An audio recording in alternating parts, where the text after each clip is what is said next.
pinaka part being a mother si Tristan is sometimes kanang malambing siya dayon kinahanglan taas jud imong pasensya, taas imong paghatag sa iya dayon patient lang yun ta sa atong anak. Pero love yat, love, very love yun. Kay first time ang nagnakapag ni siya nga yun ani siya.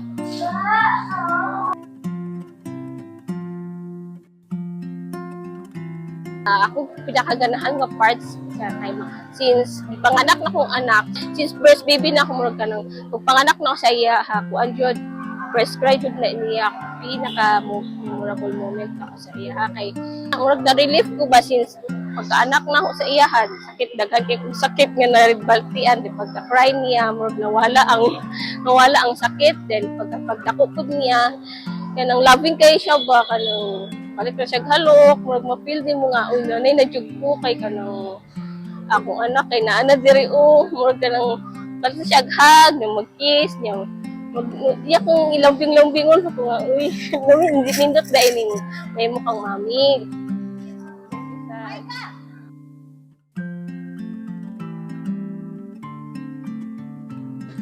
Isip isa ka inahan, ni Princess nga naay disability, proud ko nga ingunana nga akong anak kay bisag ingunana na siya na-feel pod nako nga gilove pod nako love kabalo siya mong love sa iyang nga inahan mo na siya nga kuan ingunana siya pero karon nadawat na nako ingunana siya lang ano siya mo respect ba nga sa gilana siya kabalo siya unsay respeto.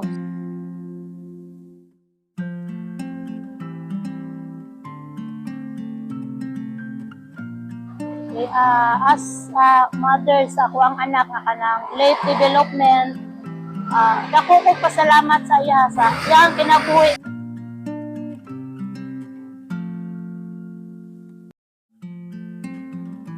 Favorite part is everything is special about Leah. It's a privilege to be a mom to a very pure person, very innocent, very straightforward, very simple.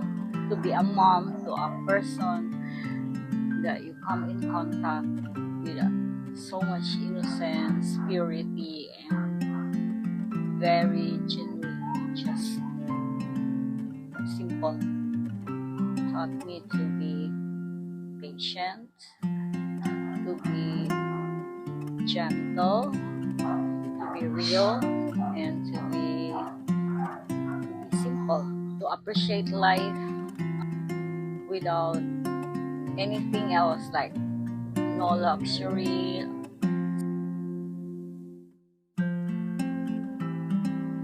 Siguro sa uban nga parents, uban nga mother, like me kuan nanglan gyud nato na kanang taas ang pagpasensya sa atong mga anak, labi na nga naa sila'y apa. Salamat lagi ta sa Ginoo kay tungod kay maski ngunana lang sila, maski ngunana sila ato man ang anak, so obligasyon na panagyap na sila. Hindi siya kuan ba mga disability kay walang pwede ihatag sa among azam siya sana ma-improve pa siya more bisod kaayo sa as a parents mo bisod kaayo ka nang dili ka communicate sa mong anak kay then ang lain ka mo anak ko sila nga mungguloy man yung anak ko mo ka nang pahilak ko na jud ko mulabya kay ko bundak since always ta nga buhi may time nga magyaan jud na nato kung anak ko magisuko ko hoping pud nga dili in town ko kwaos dayon hilak lagi ko sa iyang situation kay magsakitan ko ba magkita ko sa kong anak ng anak. Ako lang yung tambag nga inahan tawaton lang gyud nato kung ngayon ang atong anak kay mo gyud nagyatag sa tuwa sa Ginoo tawaton na lang gyud nato nga bukal gyud sa tuang kuan kaluuban laban lang gyud tani kay tong kuan ni ato na lang gyud silang igugmaon Mo Ihatag ni siya sa Ginoo sa kuha tungod kay kanang para ra po siguro ma-prove ang ako ang taas kay nga pasensya kay dili jud dali makaanak og ngun ana kinahanglan jud nimo pa-down lang gid imuhang kinaiya sabton siya kanang imo siyang i-priority ba nasa mga needs nga kinahanglan jud diri gid pinaagi sa iha kay na-develop gid ang among pasensya ngayon ana. It was hard at the beginning. It was actually even now because sometimes Leia is like very persistent, kulit. I hope for moms that as early as possible you will learn to accept that she is different, that your child, autistic child, is different, and because acceptance is the first step ng dili nimo siya itago or dili nimo i-deny that she is different, special, that she is autistic. Paspas nimo ma-handle ang situation. Mas dali nimo ma-send nimo siya to therapist, and the earlier that you learn to accept, early nimo magamit ang katok sa iya.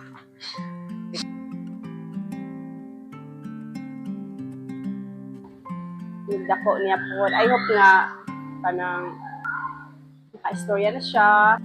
Kausap ang iyahang kuan, iyahang kinaya.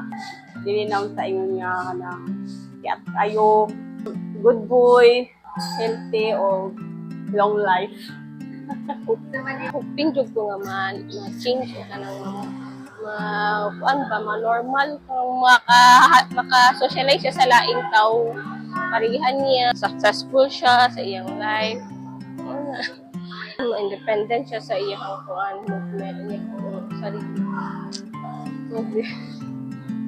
For Leia, I wish that I could be around forever as long as she lives, because the reality is I'm getting old, she's also growing, and the realities of life. I wish I could stay as long as she needs me. I hope and pray I could be around, we could be around. I hope that she can manage herself or equip her to be able to live a life of less management from other people. She could live a life independently.